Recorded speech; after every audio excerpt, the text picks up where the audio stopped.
ఖండించుకుంటూ నర్సంపేటను అన్ని రంగాలలో అభివృద్ధి చెంది అకాల మరణం చెందిన గౌరవ మాజీ శాసనసభ్యులు పెద్ది సుదర్శన్ రెడ్డి గారి విగ్రహాన్ని కూల్చివేయడం చాలా దుర్మార్గమైన చర్య. మరి ఇదే కాంగ్రెస్ ప్రభుత్వం మరి ప్రజాపాలన ప్రజాస్వామ్యయుతంగా మేము పాలిస్తున్నాం, ప్రజలకు అనుకూలంగా మేము పోతున్నాం అనేది ఇదేనా మీ ప్రజాపాలన అని మేము అడుగుతున్నాం.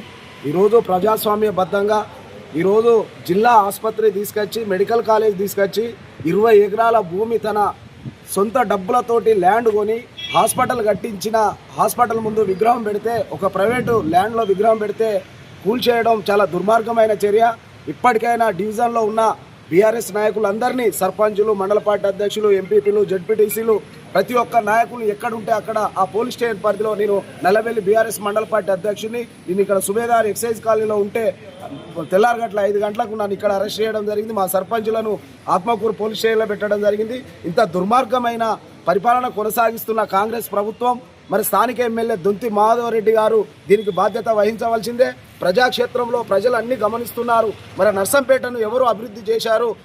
నర్సంపేటను అన్ని రంగాల్లో అభివృద్ధి చేసిన మాజీ శాసనసభ్యులు పెద్ది సుదర్శన్ రెడ్డి గారు ఈరోజు అకాల మరణం చెందితే, ఈరోజు ఆయన యొక్క ఆత్మశాంతి చేకూరే విధంగా ఆయన యొక్క విగ్రహాన్ని మేము నర్సంపేట ప్రజలు పెట్టుకుంటే, నువ్వు దుర్మార్గమైన చర్యతోటి ఇలా పోలీసులను అడ్డు పెట్టుకొని 100 మంది పోలీసులు ఇలా నా నల్లవెల్లి మండలను కూడా పోలీసు దిగ్బంధంలో పెట్టి నర్సంపేటను పోలీసు వలయంలో ఈరోజు విగ్రహాన్ని ధ్వంసం చేసిళ్ళు.